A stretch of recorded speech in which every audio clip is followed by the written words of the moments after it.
incident.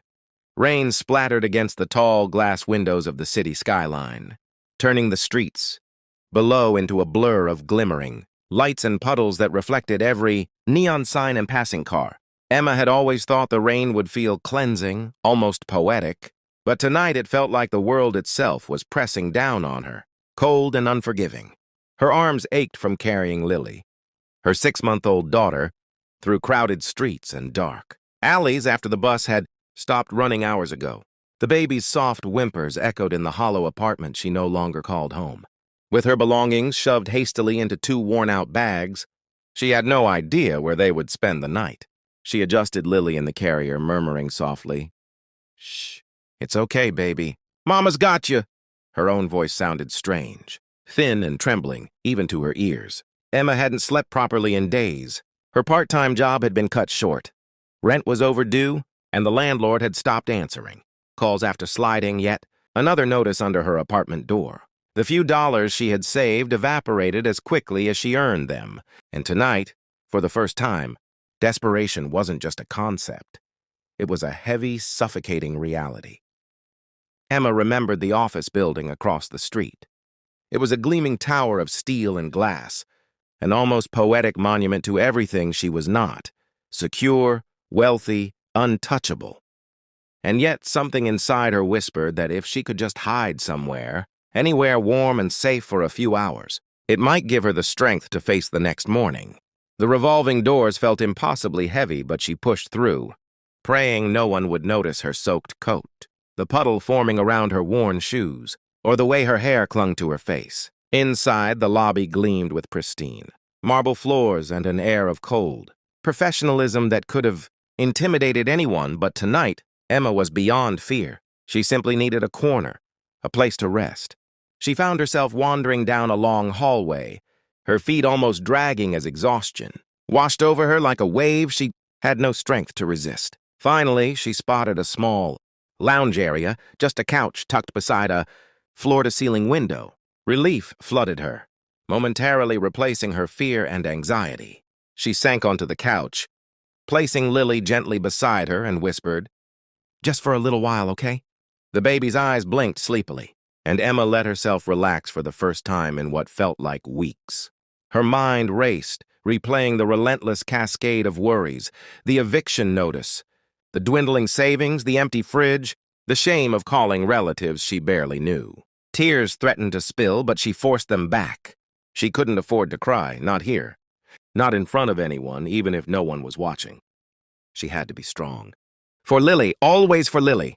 For Lily, always for Lily. Minutes passed, stretching into what felt like hours. The hum of the city below mixed with the quiet breathing of her daughter. Emma's eyelids grew heavy, weighted by exhaustion and despair, and eventually she gave in. One shoulder slumped, her head resting awkwardly on the couch's armrest, and she drifted into a restless sleep. Lily curled close against her chest. What Emma didn't notice, buried in her dreams, was the subtle click of polished shoes against the marble floor outside the lounge. She didn't hear the faint murmur of a man's voice as he walked past the security desk, didn't notice the brief glance from a surveillance monitor showing movement in the otherwise deserted hallway. And when a shadow fell across her face, stretching across the couch and enveloping her in darkness, she remained oblivious, too weary even to sense danger. The man paused, his silhouette tall and broad, radiating an authority that seemed almost tangible. He studied her quietly, from the angle of his head to the slight tremble of her hands as they clutched her daughter. There was a pause, an almost imperceptible hesitation, as if he were debating the strange pull of concern that had lodged itself in his chest. He could have walked away. Anyone else probably would have, but for reasons he couldn't fully explain, perhaps because he had once known a life filled with loss, perhaps because he had never forgiven himself for failing those he loved, he stayed. Emma shifted slightly in her sleep, murmuring a soft, tired, incoherent apology to no one in particular. Her coat had slipped off her shoulder, and her hair clung damply to her face. The stranger leaned closer, his gaze softening but steady, almost protective. He retrieved a clean throw from a nearby shelf, carefully draping it over her without waking her, and then, almost imperceptibly, left a small bottle of water on the low table beside the couch. He lingered a moment longer, watching the fragile rhythm of her breathing, the tiny rise and fall of Lily's chest. And then silently, as if he had never been there, he stepped back into the shadows, leaving Emma asleep in the office lounge, unaware that her life was about to change in ways she could never have imagined. Outside, the rain continued to fall, relentless and steady, but inside that small lounge, a quiet calm settled, one that promised, in its subtle way, that hope had not yet abandoned them. And somewhere above, in the high-rise cityscape, a man in a crisp suit contemplated a choice he didn't, yet fully understand, the choice that would set in motion a chain of events that neither Emma nor Lily could ever have predicted. Emma woke with a start, blinking against the harsh fluorescent lights that seemed to pierce her tired eyes. For a moment, disoriented, she thought she was still dreaming, or perhaps trapped in some cruel vision of the life she hadn't wanted but had been forced to live. Her daughter, Lily, stirred in the carrier beside her, letting out a soft whimper, and Emma's heart clenched. She rubbed her eyes, muttering, "Shh, baby, it's okay. Mama's here." Then she noticed something, or rather someone. A tall figure stood a few feet away, leaning casually against the wall, hands in the pockets of a sharply tailored suit. Emma froze. Her heart leapt, panic clawing at her chest. Who are you?" she stammered, trying to sound brave, though the tremble in her voice betrayed her fear. The man stepped forward slowly, carefully as if approaching a wild animal, though there was a quiet control in his movements that made her instinctively trust him, just a little. I didn't mean to startle you," he said, voice calm, measured, yet carrying a weight that made Emma's throat tighten. There was no trace of malice, but no casual friendliness either, just an authority that made her feel small, almost invisible. This isn't... "I can explain," Emma managed, straightening her damp coat and adjusting Lily in her carrier. She felt exposed, intruding into a world far above her reach, yet unable to escape. Her mind raced. Was she trespassing? Would she be arrested? Fired? Humiliated? And yet the exhaustion was so absolute that she couldn't summon the energy to flee. The man crouched slightly, bringing his eyes level with Lily. The baby blinked, studying him with quiet curiosity, and then, as if sensing no threat, let out a tiny coo. "She's very awake," he said, a soft smile brushing his lips. His gaze flicked back to Emma. "And very lucky," he added, though the tone was ambiguous. Emma didn't know if he meant luck for the child or for her. I didn't mean to be here," she whispered, shaking her head. I didn't have anywhere else." Her voice broke on the last words, muffled by the tremble of fatigue and fear. He nodded slowly, almost knowingly. "I understand," he said, his voice low, as though carrying a story he didn't yet want to share. There was something in his eyes, a subtle pain, a flicker of memory, or perhaps just a reflection of his own regrets, that made Emma hesitate before judging him. "You've had a long day," he continued, glancing at the small pile of wet coats and bags beside the couch. "It's understandable that you'd be exhausted." Emma swallowed hard. I shouldn't be here. Someone could see me." Her fingers tightened around the strap of Lily's carrier. "I can leave." "No," he interrupted, gently but firmly. "Not yet." He moved toward a nearby shelf, retrieving a folded throw blanket. "Here." Carefully, he draped it over her shoulders, smoothing it down over her trembling frame. Emma's eyes widened, caught off guard by the simple act of kindness, the warmth of the fabric pressed against her damp coat, and she felt, just briefly, that someone had noticed her struggle without judgment. She opened her mouth to speak, but words failed. Instead, she simply nodded, grateful yet suspicious. "Thank you," she whispered, her voice barely audible. The man gave a brief, polite nod, then glanced toward the exit as if contemplating whether he should stay or leave. Emma, unable to resist the urge to retreat, slowly rose to her feet, picking up Lily. I should go now," she said again, her voice firmer, but the tremble remained. She inched toward the hallway, careful not to bump the furniture or make any sudden movement. The man's eyes followed her, steady and unwavering. "Wait," he said softly.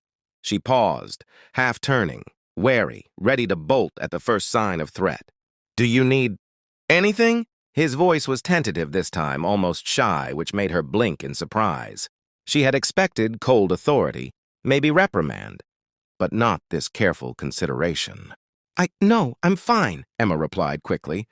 Though she wasn't. She was hungry, wet, exhausted, and heartbroken.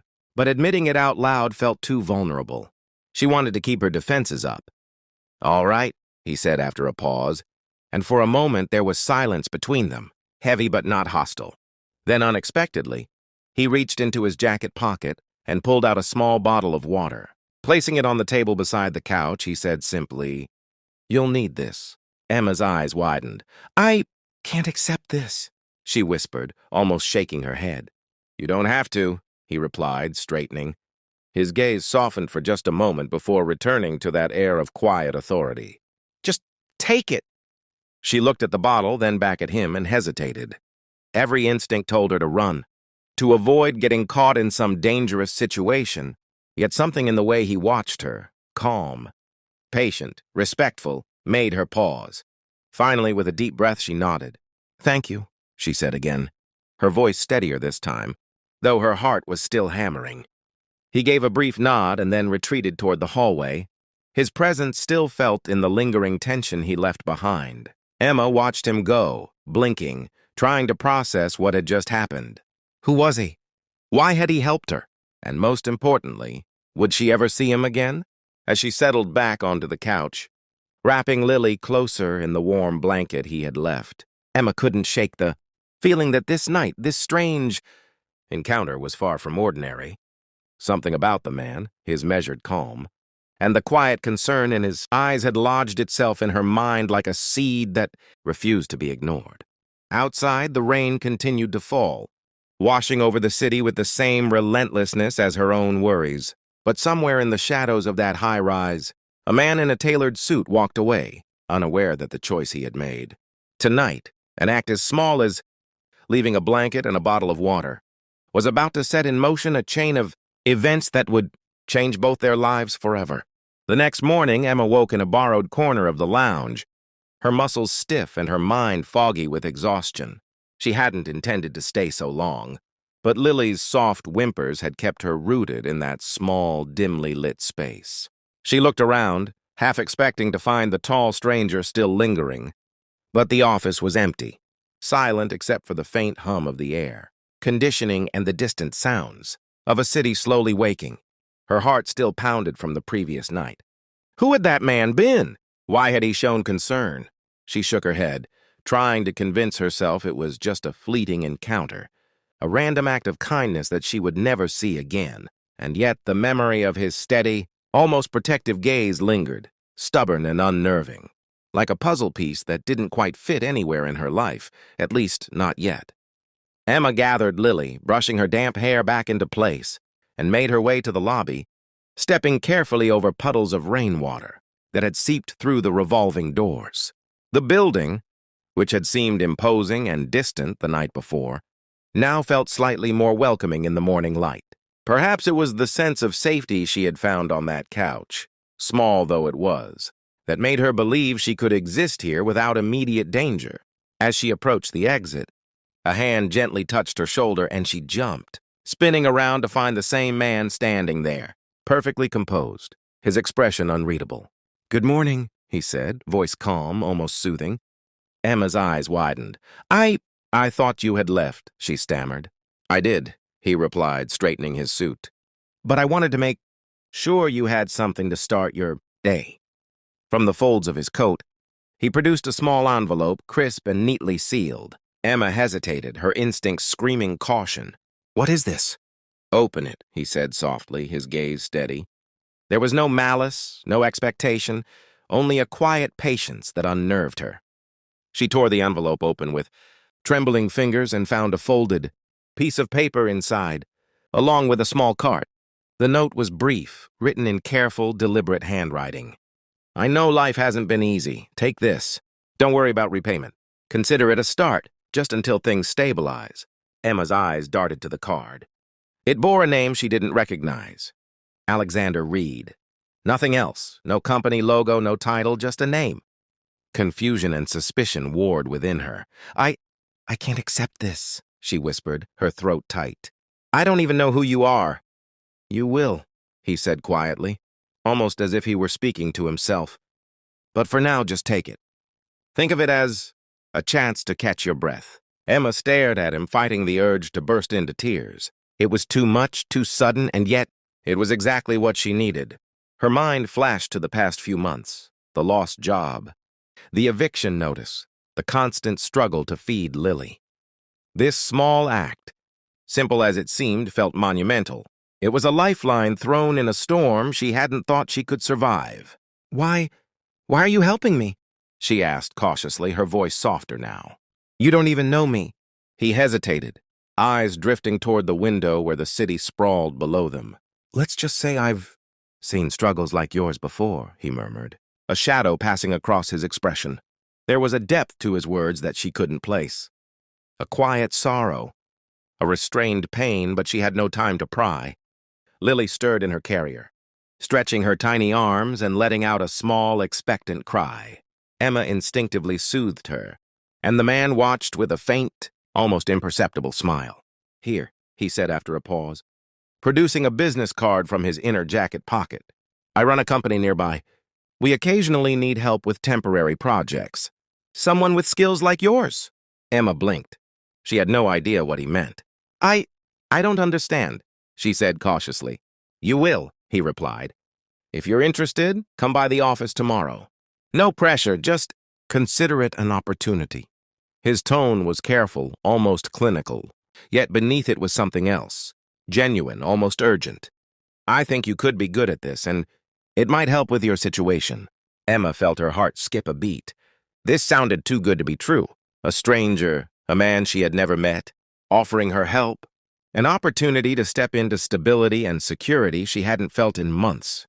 Suspicion warred with desperation. Could she really trust this person? And yet, for the first time in weeks, a flicker of hope ignited, a fragile, trembling spark that made her want to believe in possibilities, however improbable.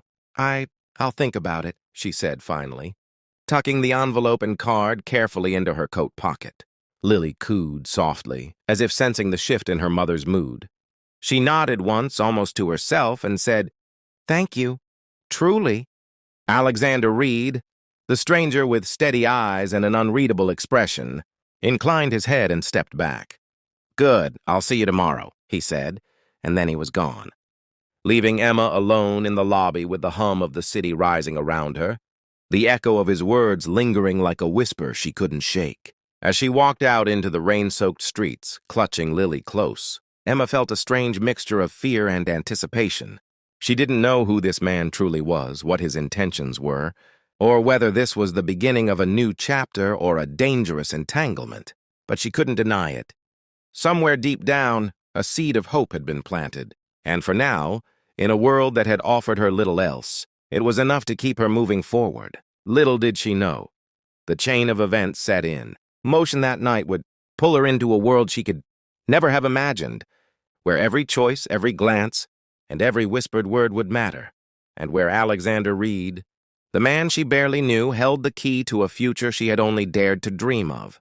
The next morning, Emma arrived at the towering office building, her palms clammy and heart pounding with nervous anticipation. She had spent the night going over every possibility in her mind. What if this was some cruel prank? What if the man, Alexander according to the card, wasn't trustworthy? And yet beneath the fear, there was an undeniable spark of hope that she clung to, fragile but insistent. She pushed open the revolving doors and stepped into the gleaming lobby. The polished marble floors reflected the morning sun, and the sharp scent of coffee and office polish filled the air. An assistant at the front desk, smiling politely, glanced at her clipboard and said, Miss Baker, Mr. Reed is expecting you. Take the elevator to the 24th floor. Martha will meet you there. Emma's stomach twisted. The name, Martha, was unfamiliar, but the tone in the assistant's voice made it clear that this was a formal arrangement. She adjusted Lily in the carrier, smoothed her only professional blazer, and nodded. Thank you, she said quietly. The elevator ride was a blur of metallic walls and faint elevator music. Emma's mind raced.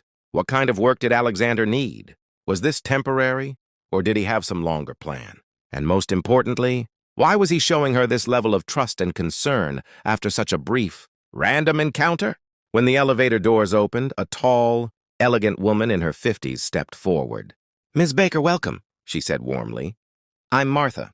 I'll escort you to Mr. Reed's office." Her smile was reassuring, yet professional, and Emma felt a flicker of calm wash over her. As they walked through the quiet halls, Emma stole glances at the sleek offices and glass-walled conference rooms. Everything here screamed power and precision, a world so different from her own struggles that it almost seemed unreal. Finally, they stopped in front of a corner office, the door slightly ajar. Martha knocked softly. "He'll see you now," she said before stepping aside. Emma's heart raced as she entered.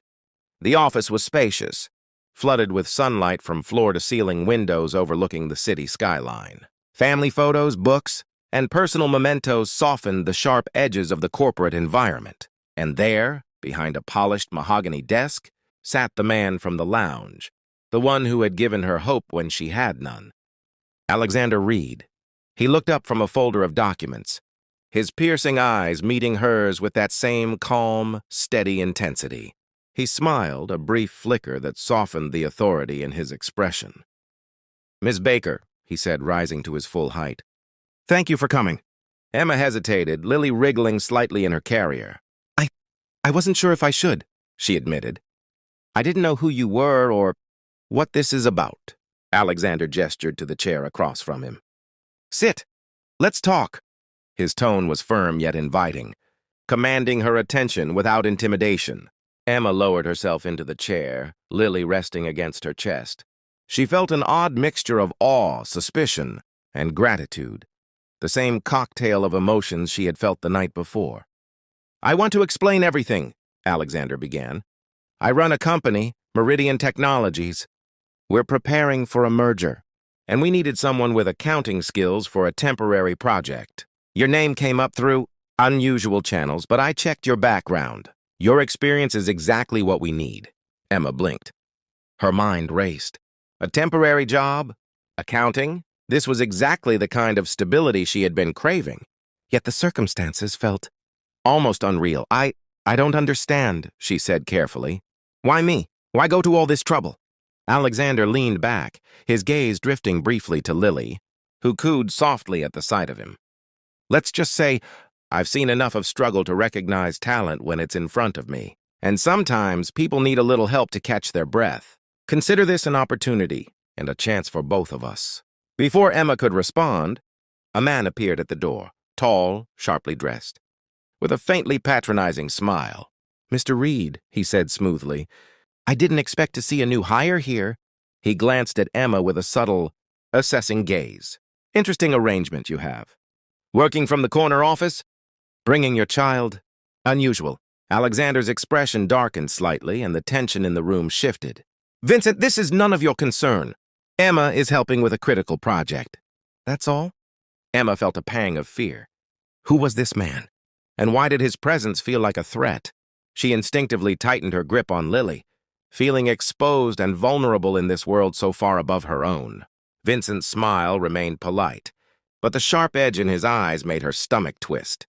He nodded once and left without another word, leaving Emma alone with Alexander. She exhaled, shaken, and he studied her quietly for a moment. "You'll get used to the politics," he said softly. "Just focus on your work. Trust your instincts. You're here because I believe in your ability, not because of anyone else." Emma nodded, still processing the strange mix of tension, gratitude, and lingering fear. She realized that stepping into this office, into this world, wasn't just about work. It was about survival, about trust, and about navigating a space where power and kindness were tangled in ways she had never encountered before. And somewhere deep inside, she knew this was only the beginning. Something about Alexander, about the way he had found her, helped her, and now trusted her, felt like the first piece of a life she had only dared to imagine, a life that, for the first time in months, seemed within reach. But the tension in the office lingered, like a storm cloud threatening to break at any moment. Emma's instincts told her to be careful, her heart to trust. And she realized that in the days to come, She would need both in equal measure if she wanted to. Survive and perhaps even thrive in this strange, powerful and unexpected world. The next morning arrived with golden sunlight spilling through the tall glass windows of the company building. Mia walked inside with a completely different energy than when she had first stepped into this place. Her step still held a hint of nervousness, but now there was confidence beneath it, like someone who finally realized she had value. She expected awkward glances or whispers after yesterday, but instead people greeted her with warm smiles. A few nodded respectfully as if acknowledging something they already sensed. She wasn't just another temporary employee anymore. When she reached her desk, she froze. There was a small box sitting neatly on top, wrapped with a soft white ribbon. A handwritten note rested beside it. "For your courage, Lucas." Her heart skipped a beat.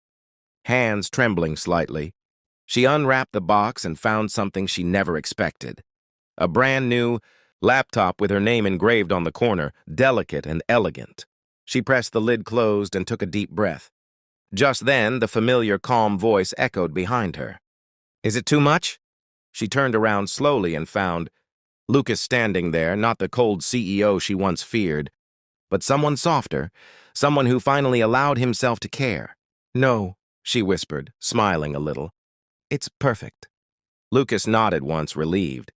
"I meant what I said yesterday," he continued, gently lowering his voice so only she could hear.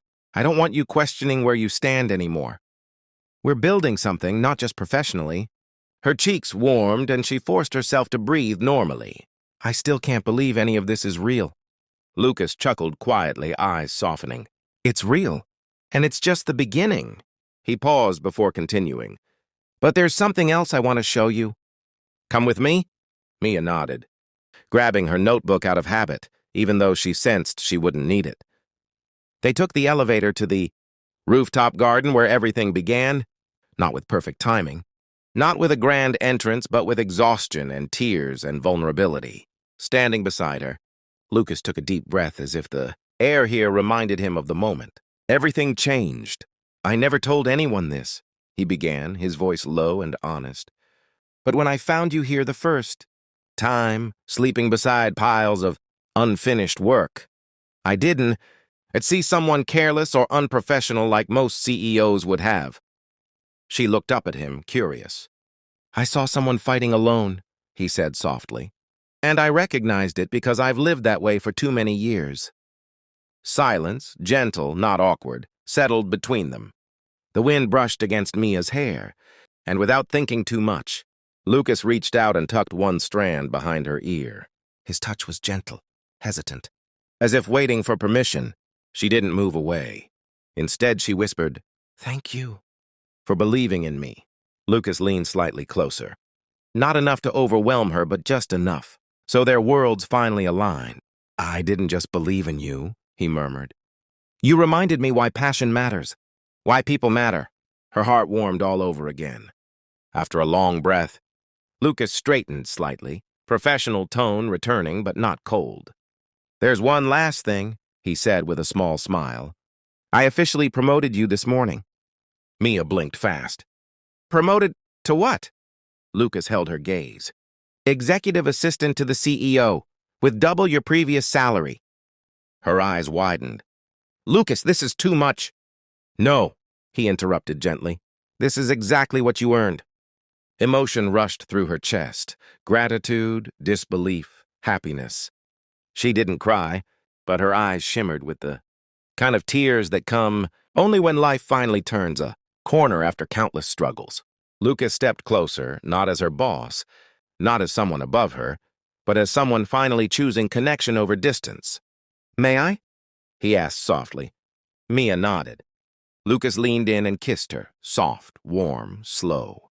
A kiss that wasn't rushed or uncertain, but one that promised future trust and something deeper than either of them expected.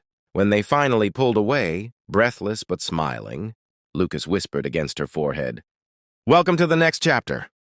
Mia exhaled shakily, but with joy.